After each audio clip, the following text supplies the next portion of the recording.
Bismillahirrahmanirrahim. Assalamualaikum warahmatullahi wabarakatuh. Alhamdulillahirabbil alamin wassalatu wassalamu ala asyrafil anbiya'i wal mursalin wa ala alihi wa ashabihi ajma'in. Jamaah yang dirahmati Allah, pada kesempatan malam hari ini kita akan lanjutkan kembali Shalatul Mu'min di jilid yang pertama, dan duduknya kita di hari ini adalah dalam rangka untuk memperbaiki amal yang pertama kali dihisab di hari kiamat. Nabi SAW mengatakan, awwalu ma yuhasabu bihi al-'abdu yaumal qiyamati as-salah. Amal yang pertama kali dihisab di hari kiamat setelah tauhid, yaitu amal badan, adalah salat. Fa idza saluhat saluha sairu amalihi. Apabila salat seseorang itu baik, maka amal-amal yang lain dianggap baik. Wa idza fasadat fasada sairu amali. Kalau salat seseorang itu dianggap rusak, maka amal-amal yang lain juga dianggap rusak. Maka kita berharap dengan duduknya kita pada malam hari ini belajar tentang fikih salat, semoga bisa memperberat timbangan kebaikan kita dengan semakin sempurnanya salat yang akan ditimbang pertama kali di hari kiamat. Baik, teman-teman yang dirahmati Allah, coba dilihat dulu kanan kirinya. Kalau enggak kenal silakan kenalan. Ya, cukup dulu. Kita akan lanjutkan kembali pembahasan buku ini di halaman 201 di kitab yang berbahasa Arab dan 273 untuk kitab berbahasa Indonesia. Pada minggu yang lalu kita bahas tentang sujud, dan kita sampai pada permasalahan sujud itu tangan duluan atau lutut duluan. Dan apa kesimpulannya jamaah? Tangan duluan atau lutut duluan? Ya, insya Allah keduanya boleh. Meskipun sebagian ulama ya tentu ada yang berpendapat tangan duluan, seperti Syekh bin Baz, ya, Imam Ibnu Qayyim al-Jauziyah. Sebagian ulama yang lain menguatkan pendapat tangan duluan, sebagaimana dalam hadis Abu Hurairah yang marfu'. Nah, ala kulli hal, kalau memang kita mau lutut, maka lutut terus, jangan digonta-ganti, jangan berijtihad. Rakaat 1 lutut, rakaat 2 tangan, zuhur lutut, asar tangan. Kalau antum mau lutut, maka lutut terus. Kalau mau tangan, tangan terus. Supaya tidak ada kemungkinan yang bisa dipastikan kita sujud seperti unta. Karena Nabi SAW melarang hal itu. Sedangkan menggonta-ganti, memvariasikannya, maka sudah bisa dipastikan ada kalanya seperti unta. Baik. Kita lanjutkan. Sampai pada paragraf keberapa ya? Coba lihat dulu. Paragraf halaman berapa itu? 273 paling atas. Masuk ke dalam halaman 273 yang paling atas. Untuk menghemat waktu, saya akan simak bahasa Arab, pembaca membacakan Indonesianya. Silakan. Penulis berkata, selanjutnya, sujud dengan jemari tangan dan kakinya menghadap ke arah kiblat. Ya, itu dulu. Waktu sujud, jari jemari kaki dan jari jemari tangan itu dihadapkan ke arah kiblat. Jadi, coba perhatikan jemaah ke sini. Kalau saya lagi menghadap lantai, maka jari jemari saya hadap kiblat. Kiblat saya di atas saya kan? Gini. Sebagian orang ada gini kan?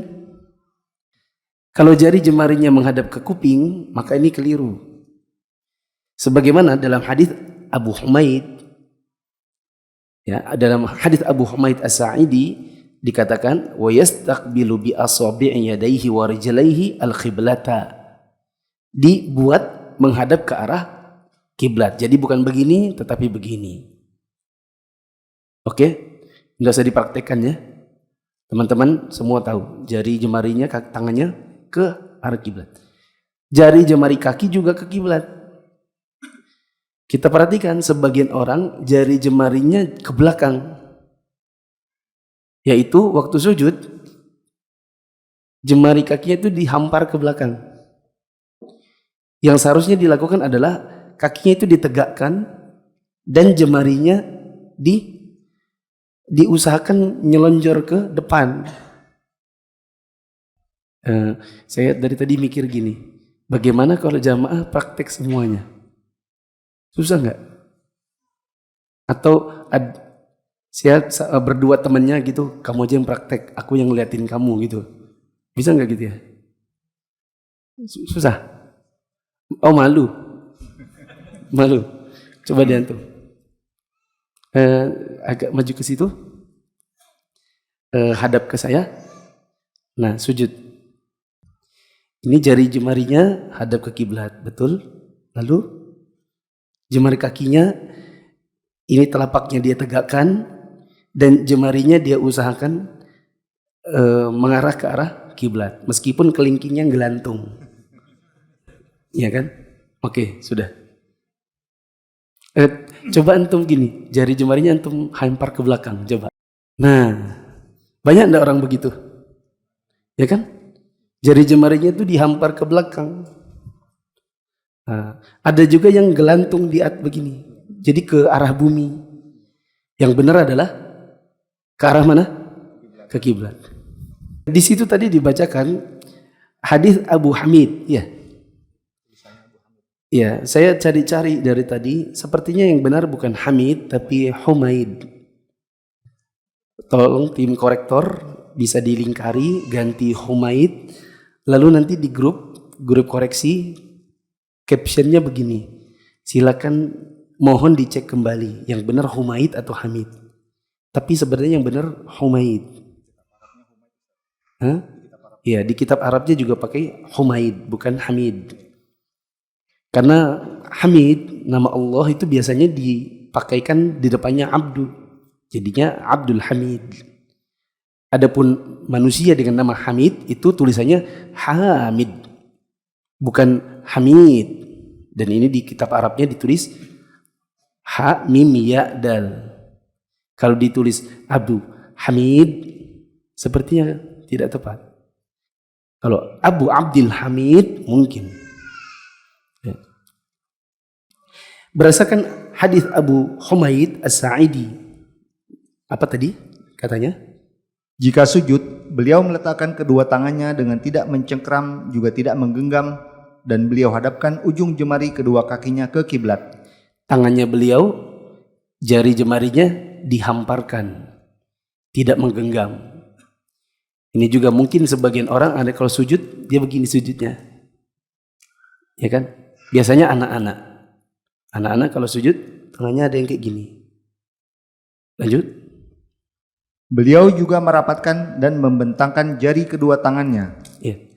Ada riwayat di mana Nabi jemarinya itu dirapatkan, jari jemarinya. Bukan direnggang sehingga kayak melebar, merapatkan dan juga membentangkan. Apa dalilnya? Hal itu didasarkan pada hadis Alqamah bin Wathilah dari ayahnya, bahwa Nabi SAW jika sujud, beliau merapatkan jari-jarinya. Juga didasarkan pada hadis Wa'il radhiyallahu anhu, bahwa Nabi SAW jika ruku, beliau merenggangkan jari-jarinya, dan jika bersujud, beliau merapatkan jari-jarinya. Di sini dikatakan wa yadhummu asabi'a yadayhi wa yumuddaha. Nabi merapatkan dan juga membentangkan.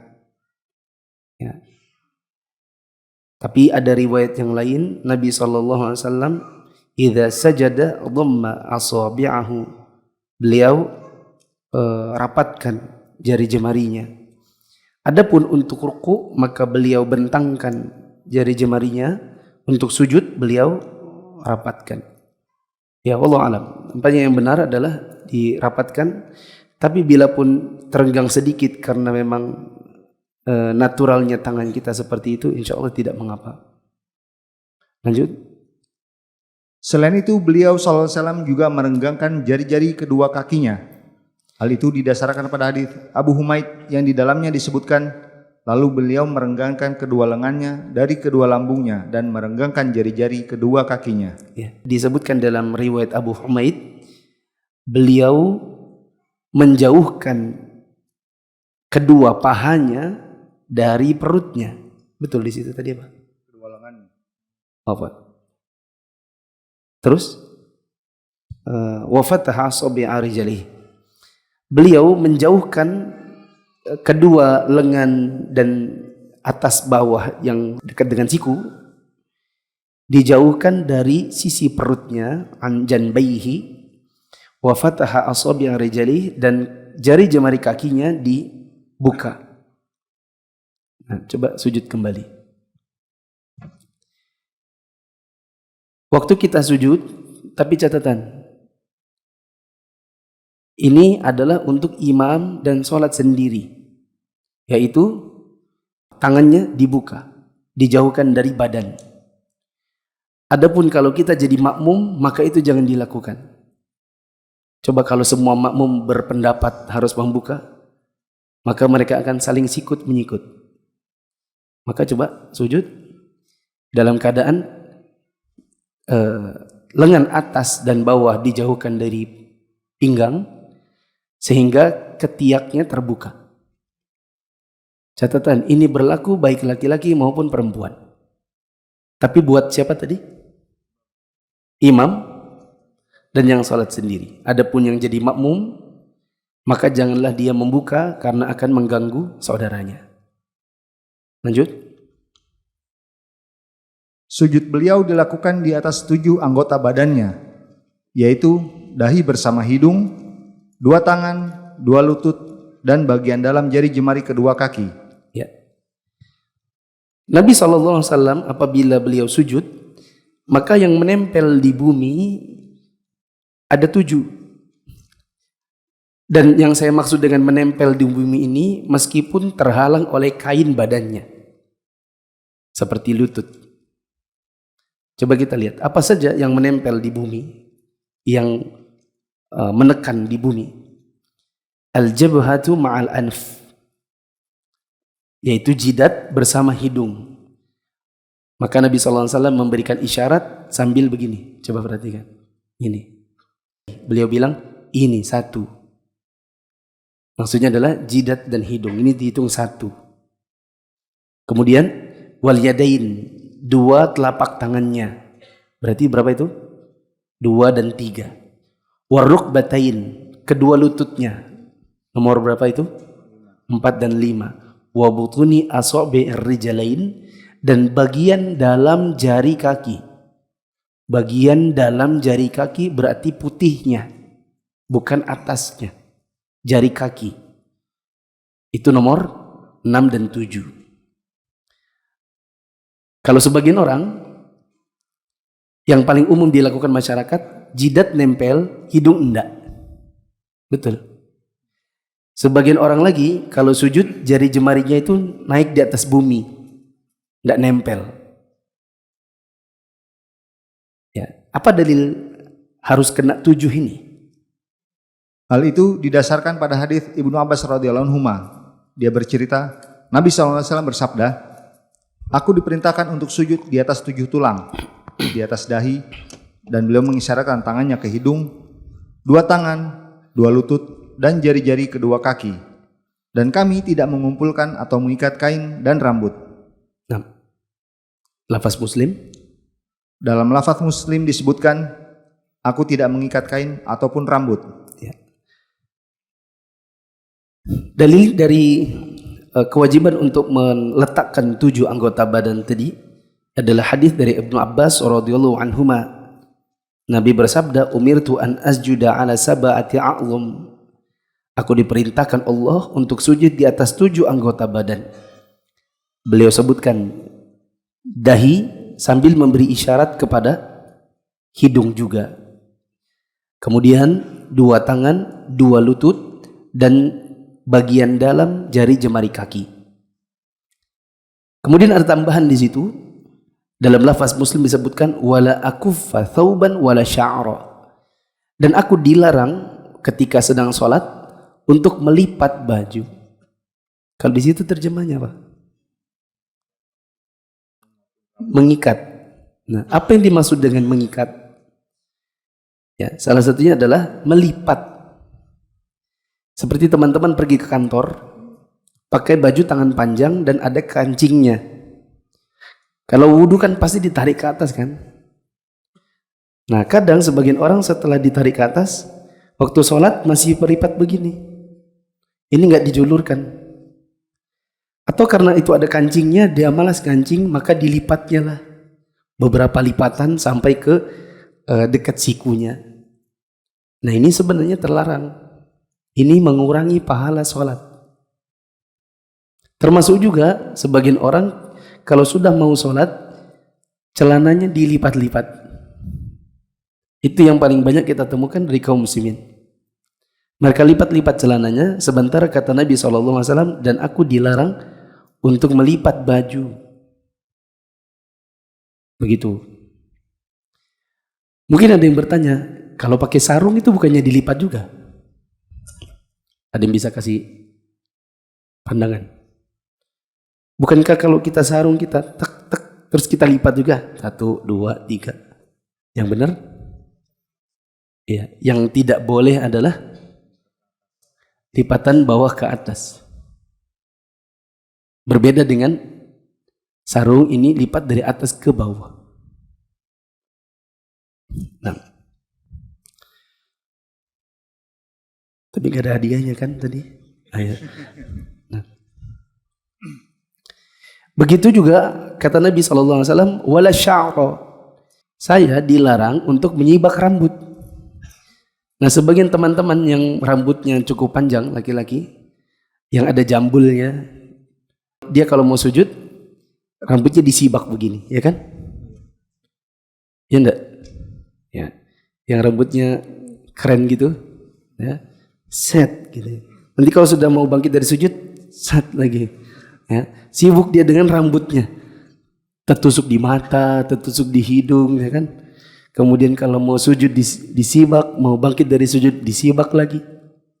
Nah, oleh karenanya itu saya tidak ragu untuk mengatakan sebagaimana perkataan para ulama bahwa menggunakan penutup kepala yang itu dikenal sebagai perhiasan di daerah tersebut atau di negeri tersebut itu menambah pahala sholat. Termasuk kalau di negeri kita pakai apa? Peci. Siapa yang pakai peci? Pahalanya lebih sempurna. Kenapa lebih sempurna? Pertama, dia hiasan. Sebagaimana Allah mengatakan, ya bani Adam khudhu zinatakum 'inda kulli masjid. Wahai anak Adam, pakailah perhiasanmu manakala pergi ke masjid. Maksudnya adalah pakai pakaian yang baik, termasuk diantaranya pakailah hiasan yang menurut negeri tersebut adalah hiasan bagi orang soleh. Termasuk diantaranya peci di negeri kita. Atau dengan makna yang lain, pakailah pakaian yang menutup aurat. Begitu. Itu lebih utama. Alasan yang lain adalah ini lebih memudahkan seseorang untuk menghindarkan dia dari gangguan rambutnya. Kalau orang pakai peci, ini akan lebih tertata rambut-rambutnya di dalam pecinya sehingga dia tidak sibuk dengan sibak rambut sana, sibak rambut sini. Kadang nanti rambutnya nutup mata dia ginikan lagi, ya kan? Kalau dia pakai pomade, terus kalau nanti jatuh dia merasa pomade-nya sayang gitu, tatanan rambutnya kok rusak, jadi nanti diginikan lagi sedikit, diginikan lagi sedikit, ya kan? Akhirnya sibuk dengan rambut dan tidak khusyuk. Begitu. Lanjut. Kemudian beliau merenggangkan kedua lengannya dari kedua lambungnya. Hal tersebut didasarkan pada hadis Abdullah bin Malik ibnu Buhainah bahwa Nabi SAW jika mengerjakan sholat, beliau merenggangkan kedua tangannya sehingga tampak putih kedua ketiaknya. Ya, ada riwayat Nabi SAW, idza shalla, apabila beliau sholat, farraja baina yadayhi, maka beliau buka lengannya atau tangannya hatta yabdua bayadu ibtayhi, sampai terlihat putihnya ketiak beliau. Dalam riwayat ini ada faedah yang lain bisa dicatat di situ. Kata-kata sampai terlihat putihnya ketiak beliau itu menunjukkan bahwa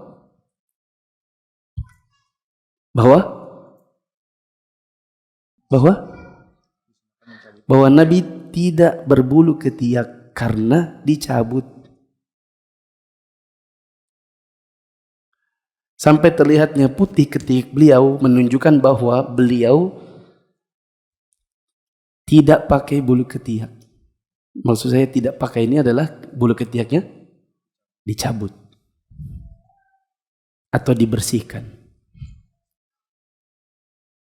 Lanjut. Beliau juga merenggangkan perutnya dari kedua pahanya. Beliau merenggangkan perut dari paha. Lagi mas.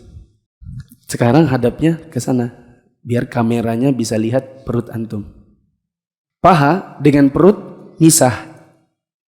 Coba digabung. Ya, ini perut dengan paha jadi satu. Ini boleh kalau memang tempatnya kecil. Contoh orang di penjara, mau sholat tidak ada tempat. Sini kaki, situ kaki, sini kepalanya orang. Mau sholat tidak bisa. Akhirnya dia terpaksa perut ketemu paha, nggak apa-apa. Tapi dalam kondisi lapang di dalam masjid, sholat sunnah di rumah, maka perut dengan paha dijauhkan. Lanjut. Kedua pahanya dari kedua betisnya. Dipisahkan juga paha dengan betis. Nah, kayak apa tuh? Paha sama betis. Itu paha sama betis nggak ketemu. Coba tadi gabung jadi satu. Nah ini jadi satu. Apalagi kalau perutnya prenagen, semakin susah. Tapi itu bisa berlaku kalau memang tempatnya kecil. Biasanya kita lakukan itu kalau di Raudhah, di Masjid Nabawi. Karena Raudhah itu tempatnya terbatas, kaum muslimin yang mau masuk banyak, kadang-kadang kita sholat dalam keadaan sangat mepet, begitu. Nah, semoga yang belum pernah ke Raudhah, insya Allah Allah mudahkan ke sana. Lanjut. Serta merenggangkan antara kedua pahanya. Dan pahanya dibuka. Dua paha ini dibuka, bukan dikatup. Nah, tapi sekali lagi, kalau tempatnya kecil tidak apa-apa. Lanjut.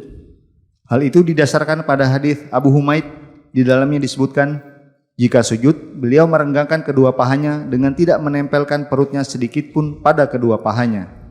Beliau juga meletakkan kedua telapak tangan ke bumi sejajar dengan kedua pundaknya. Ya. Kalau Nabi sedang sujud, maka telapak tangannya diletakkan di mana? Bisa di dekat area pundak, bisa di dekat area wajah. Coba mas, lagi. Antum sujud, bisa nggak kalau di dekat pundak? Bisa ya? Coba di dekat wajah. Ya. Bisa di dekat pundak, bisa di dekat wajah. Yang jelas jangan di atas kepala. Coba bikin di atas kepala. Ya kan? Atau di dekat dada, meskipun itu juga susah. Terus apa dalilnya? Hal itu didasarkan pada hadis Abu Humaid radhiyallahu anhu yang di dalamnya disebutkan, kemudian beliau bersujud sambil menekankan hidung ke dahi atau ke bumi, merenggangkan kedua belah tangan dari kedua sisi lambung dan meletakkan kedua telapak tangan ke bumi sejajar dengan kedua pundak. Ya. Jadi boleh sejajar pundak. Lanjut. Atau meletakkan kedua telapak tangan sejajar dengan kedua telinga. Bisa juga sejajar telinga. Itu yang saya maksud di dekat apanya? Dekat apa tadi? Dekat wajahnya. Karena sejajar dengan telinganya. Terus? Hal itu didasarkan pada hadis Wa'il bin Hujr. Di dalamnya disebutkan, kemudian beliau bersujud dan meletakkan kedua telapak tangan beliau di lantai sejajar dengan kedua telinganya. Yang demikian itu sama dengan hadits Al-Barra ketika dia ditanya, di mana Nabi SAW meletakkan wajahnya ketika bersujud? Dia menjawab, di antara kedua telapak tangannya. Ketika ditanya kepada Al-Barra, di manakah posisi wajah Nabi? Di situ apa tadi terjemahnya? Di manakah? Di mana Nabi meletakkan wajahnya jika bersujud? Di mana Nabi meletakkan wajahnya? Oh, ya. Di mana Nabi posisikan wajah kali ya? Oh, letaknya wajah ya di sini tetap, ya kan? Di mana posisi wajahnya Nabi kalau beliau sujud? Jawabannya di antara kedua tangannya. Lanjut. Beliau juga menjauhkan lengannya dari tanah. Kemudian yarfa'u dhira'aihi 'anil ard. Nabi kalau sujud, ini lengan-lengannya diangkat dari bumi, alias tidak dihampar sebagaimana anjing. Coba. Jadi tadi dibuka, dijauhkan dari sisi badan, kelihatan ketiaknya, kemudian kedua lengannya itu diangkat. Coba yang salah dibuat menempel ke bumi semua seperti anjing. Ustadz, gak ada hewan yang lain? Mungkin itu kasarnya, jangan-jangan ada yang bilang begitu ya, yang baru ikut kajian nih. Kasarnya Ustadz itu kita dibilang kayak anjing. Yang bilang bukan saya, yang bilang adalah Nabi melarang sujud seperti anjing. Coba dibaca. Hal itu didasarkan pada hadis Anas radhiyallahu anhu. Dia bercerita, Rasulullah SAW bersabda, "I'tadilu fis sujud wa la yabsut ahadukum dhira'aihi in bisatal kalbi." Tegaklah kalian dalam bersujud. Janganlah seseorang di antara kalian membentangkan kedua hastanya seperti anjing membentangkannya. Ya kan? Jadi bukan saya yang kasar ya. Nah, saya tahu di sini banyak yang baru ikut-ikut kajian berapa minggu. Ya, nanti khawatirnya jadi fitnah. Ustadznya kasar, tidak ada hewan yang lain. Emang kan kucing kan juga gitu. Ya, maka jawabannya Nabi yang bilang, janganlah kalian sujud dengan membentangkan seluruh lengan kalian ini ke lantai, sebagaimana anjing ketika dia juga menghamparkan tangannya ke lantai, ya semua lengannya jatuh di lantai, begitu. Dan kita disuruh untuk menghindari posisi-posisi yang seperti hewan. Makanya dilarang sujud itu entah lutut duluan, entah tangan duluan, karena mirip seperti unta. Nabi larang seseorang untuk menghamparkan satu lengannya ini ke atas bumi saat sujud, karena itu seperti anjing. Begitu. Lanjut. Juga didasarkan pada hadis Al-Barra bin Azib radhiyallahu anhu yang dimarfukannya. Idza sajadta fadha' kaffaika warfa' mirfaqaik. Jika kamu bersujud, letakkanlah kedua telapak tanganmu dan angkatlah kedua sikumu. Ya, letakkan kedua telapak tangan di lantai, tapi sikunya diangkat. Lanjut. Beliau juga menghimpun kedua tumit kakinya. Nah, ketika Nabi SAW sedang sujud, maka kedua telapak kakinya beliau tangkup, yakni dilengketkan satu dengan yang lain. Sebagian kaum muslimin yang kita perhatikan rata-rata orang awam, kalau sujud itu kedua telapak kakinya dibuka. Belum lagi kalau dia pakai sarung dan hanya sarung. Ya. Kalau dia tidak sadar itu mungkin ada masuk kucing. Ya kan? Baru dia kaget. Yang benar itu adalah kedua telapak kakinya ditangkup, didekatkan, dilengketkan. Nah, itu kayak apa tuh kakinya? Ditangkup ya. Ini yang benar. Coba dibuka. Lagi buka. Nah, ini yang salah. Ada kucing enggak? Sebagian kaum muslimin itu dibuka kaki-kakinya. Yang benar itu ditangkup. Apa dalilnya? Hal itu didasarkan pada hadis Aisyah radhiyallahu anha. Di dalamnya disebutkan, kudapatkan beliau dalam keadaan bersujud dengan merekatkan kedua tumitnya seraya menghadapkan ujung jari-jarinya ke kiblat. Nah. Lanjut. Beliau juga menegakkan kedua kakinya. Kakinya ditegakkan, bukan diselenjorkan. Tapi ini adalah sebuah kelaziman. Manakala kita tadi sudah baca di bagian awal, jari jemarinya itu dihadapkan ke kiblat, itu tidak mungkin terjadi kalau kakinya tidak diangkat. Ya, tanpa ini disebutkan pun tidak apa-apa. Karena mengangkat jari jemari menghadapkan ke kiblat, kakinya begini, itu melazimkan kakinya, telapak kakinya pasti diangkat. Tidak mungkin dihampar ke belakang. Adapun dihampar ke sini itu juga tidak mungkin karena tulang kita tidak bisa seperti itu. Lanjut. Hal itu didasarkan pada hadis Aisyah radhiyallahu anha juga yang di dalamnya disebutkan Aku mencarinya dan tiba-tiba tanganku memegang bagian bawah telapak kakinya. Dalam redaksi yang lain disebutkan kedua kakinya. Ketika itu beliau berada di masjid, sedang kedua telapak kakinya itu dalam keadaan tegak lurus. Inilah caranya melakukan sujud yang berhubungan dengan anggota badannya. Coba kita review sekali lagi. Begini cara sujud. Pertama, telapak tangan dekat bahu atau kuping. Ketiaknya dibuka. Sikunya diangkat. Perut dengan paha jauh. Paha belakang dengan betis jauh. Telapak kakinya diangkat. Jari jemari telapak kakinya hadap kiblat. Jari tangannya juga hadap kiblat. Yang kena ada 7. Jidat dan hidung, 2 tangan, 2 lutut, 2 ujung jari kaki. Telapak kaki ditangkup. Sekarang apa yang dibaca?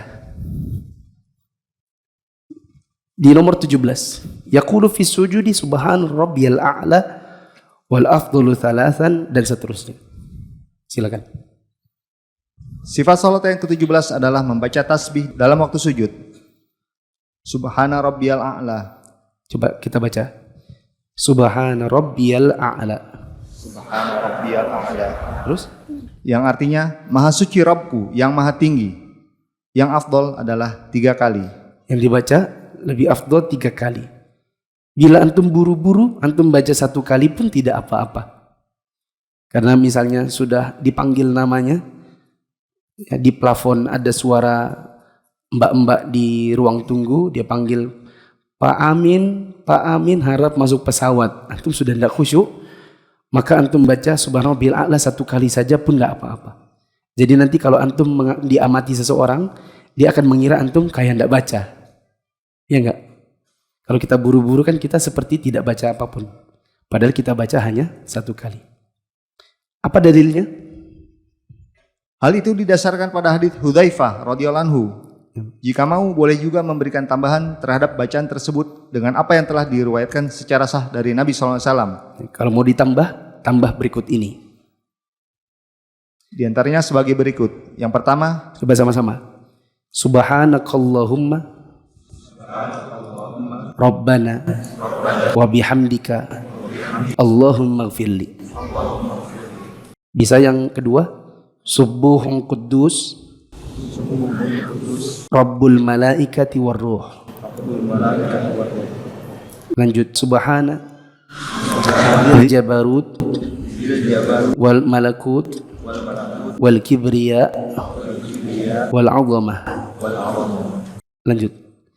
Bisa juga yang keempat. Allahumma laka sajadtu wa bika amantu wa laka aslamtu sajada wajhiya lilladzi khalaqahu wa sawwarahu wa syaqqa sam'ahu wa basaruhu tabarakallah ahsanul khaliqin. Bisa juga yang kelima. Allahumma inni a'udzu biridhaka min sakhatik wa bimu'afatik min 'uqubatik wa a'udzu bika minka la uhsi thana'an 'alaika anta kam athnaita 'ala nafsik. Nah. Bisa juga Allahumma gfirli dhanbi kullahu diqqahu wa jillahu wa awwalahu wa akhirahu wa alaniyatahu wa sirrahu. Nah. Bisa dipilih-pilih. Nah, saya tidak hafal Ustaz. Taunya subhanallah a'la aja. Ya enggak apa-apa. Subhanallah a'la, subhanallah a'la, subhanallah a'la. Yang penting baca. Jangan diam. Nanti akan datang bahasanya subhanallah a'la atau tasbih dalam sujud itu wajib. Kalau sengaja tak baca, batal sholatnya. Nanti akan datang babnya ketika kita bahas sujud sahwi. Yang penting baca. Coba dibaca kembali dari awal, tapi terjemahan doanya saja sama riwayatnya. Bacaan pertama. Bacaan pertama artinya, Maha suci Engkau, ya Allah, ya Rabbku, dan segala puji hanya untukmu. Ya Allah, berikanlah ampunan kepadaku. Hal itu didasarkan pada hadis Aisyah radhiyallahu anha. Bacaan yang kedua artinya, Maha suci dan Maha agung, Rabb pemelihara malaikat dan ruh. Hal itu didasarkan pada hadis Aisyah radhiyallahu anha juga. Bacaan ketiga artinya, Maha suci zat yang memiliki keperkasaan, kerajaan, kebesaran, dan keagungan. Bacaan yang keempat artinya, ya Allah, untukmu aku bersujud, kepadamu aku beriman, dan kepadamu pula aku berserah diri. Wajahku bersujud kepada zat yang telah menciptakan dan membentuknya, dan memasang pendengaran dan penglihatannya. Maha suci Allah, zat pencipta yang paling baik. Hal itu didasarkan pada hadis Ali radhiyallahu anhu. Bacaan kelima artinya, ya Allah, sesungguhnya aku berlindung kepada keridhaanmu dari kemurkaanmu, kepada maafmu dari siksaanmu. Aku berlindung kepadamu dari azabmu. Aku tidak bisa menghitung sanjungan atas dirimu seperti yang engkau sanjungkan pada dirimu sendiri.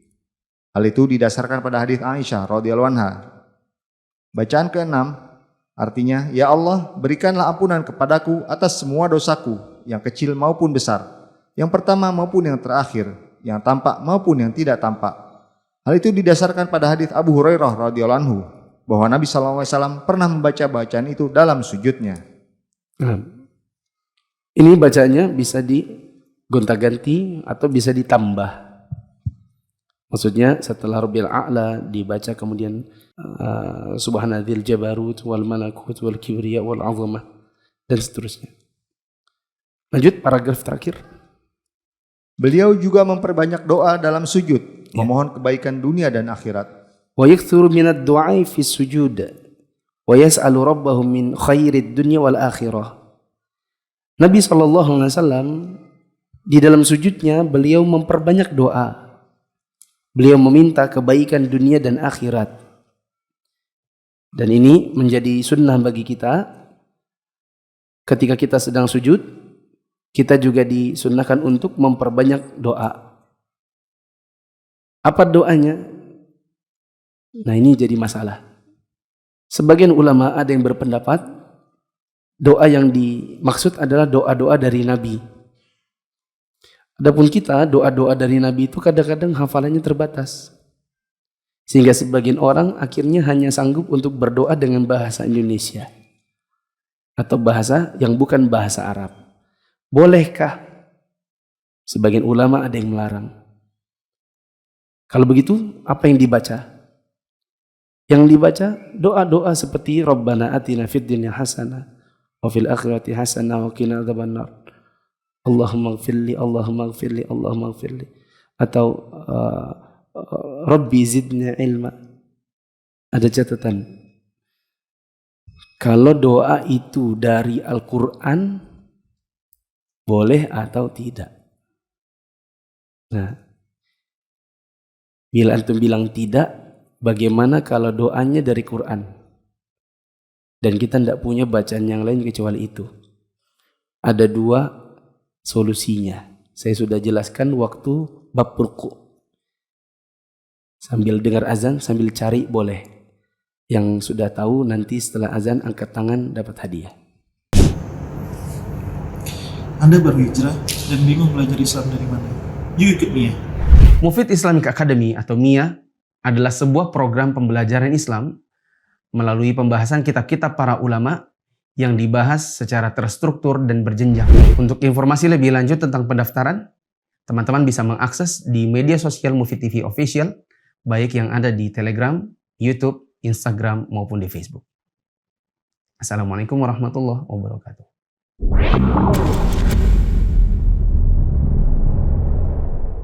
Ikut MIA, belajar agama jadi lebih menyenangkan dan bersumber dari kitab para ulama. Ingin belajar agama secara bertahap? Yuk ikut MIA, belajar secara runut dari kitab-kitab ulama. Di saat kita membahas ruku beberapa minggu yang lalu, kita dapati ada riwayat Nabi berkata begini, ala wa inni nuhitu an aqra al-Qur'ana raqi'an aw sajida. Ketahuilah aku dilarang oleh Allah untuk membaca Al-Quran ketika sedang ruku atau ketika sedang sujud. Jadi kita tidak boleh baca Quran waktu ruku dan sujud. Tadi ketika kita membahas masalah sujud, di bagian akhir disebutkan disunahkan untuk memperbanyak doa saat sedang sujud. Lalu ada orang berkata, saya tidak punya hafalan doa-doa, bolehkah saya bahasa Indonesia? Kita jawab, sebagian ulama bilang nggak boleh. Oh kalau gitu saya hafalnya doa-doa dari Al-Quran aja yang Rabbana atina fid dunya hasanah wa fil akhirati hasanah wa qina benar. Itu boleh nggak ya? Kan tadi katanya nggak boleh baca Quran waktu ruku dan sujud. Sudah ada yang ingat?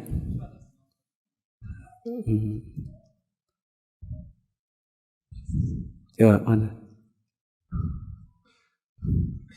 Bentar, saya mau lihat yang wajahnya nggak pernah kelihatan. Ya coba.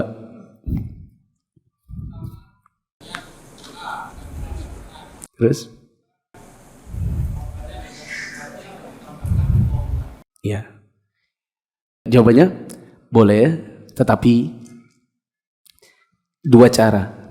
Cara yang pertama adalah niatnya dibuat niat baca doa, bukan baca Quran. Meskipun lafaznya sama. Rabbana atina fid dunya hasanah itu kan lafaz Quran. Tapi niatkan di hati saya baca doa, bukan baca Al-Quran. Rabbi zidni ilma, niatkan sebagai doa, bukan sebagai bacaan Al-Quran. Cara yang lain adalah Rabbananya diganti dengan Allahumma, sehingga berubahlah ayatnya ini menjadi bacaan doa pribadi. Nah, antum sudah pernah dapat mushaf?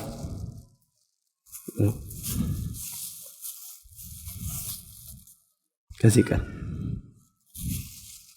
Coba dilanjut. Hal itu didasarkan pada hadis Abu Hurairah radhiyallahu anhu bahwa Rasulullah SAW bersabda yang artinya, saat yang paling dekat bagi seorang hamba dengan Rabb-nya adalah saat dia bersujud. Oleh karena itu, perbanyaklah doa. Nabi SAW mensunnahkan untuk memperbanyak doa ketika sujud karena beliau bersabda, aqrabu ma yakunul 'abdu min rabbih wa huwa sajid. Posisi hamba paling dekat dengan Rabb-nya adalah waktu dia sedang sujud. Fa'akthirud du'a, maka waktu sedang sujud perbanyaklah doa. Ada riwayat yang lain juga berdasarkan hadis Ibnu Abbas radhiyallahu anhuma yang di dalamnya disebutkan, amma ruku'u fa'azimu fihi ar-rabb wa amma sujudu fajtahidu fit du'a faqamin an ayustajaba lakum. Adapun pada saat ruku, agungkanlah Rabb-mu yang maha perkasa lagi maha mulia. Sedangkan pada saat sujud, bersungguh-sungguhlah dalam berdoa, niscaya doa kalian pantas untuk dikabulkan. Nah, mungkin ini dulu yang kita bahas tentang sujud yang berkaitan dengan posisi badan dan bacaan. Wallahu a'lam bishawab. Teman-teman kalau ada yang mau bertanya silakan, tapi bertanya pakai kertas dan saya akan lihat pertanyaan yang berhubungan dengan tema saja yang akan saya bahas.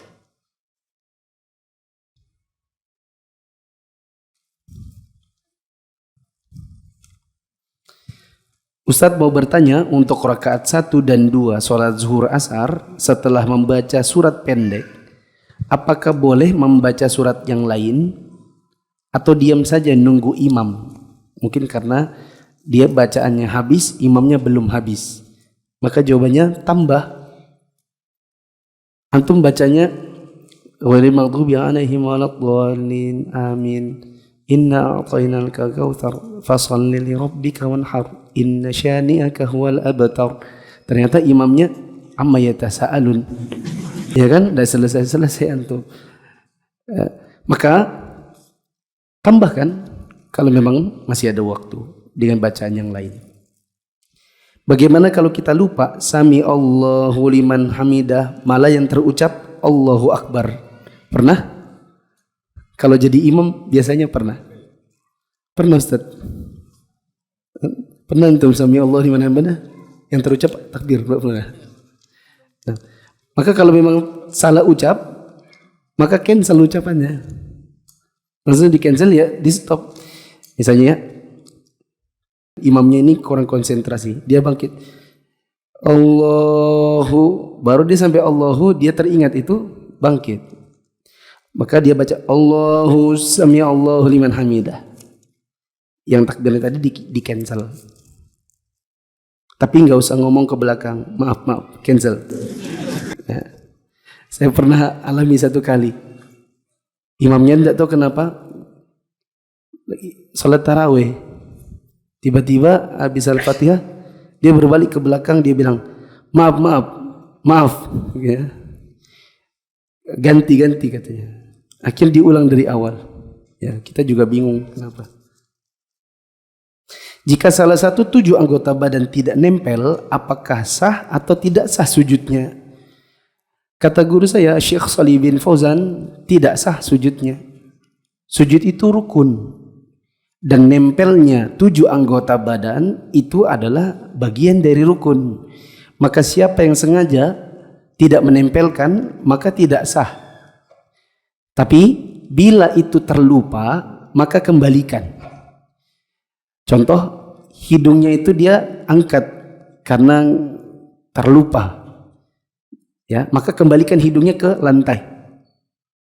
Kecuali lagi apabila di hidung itu ada luka misalnya.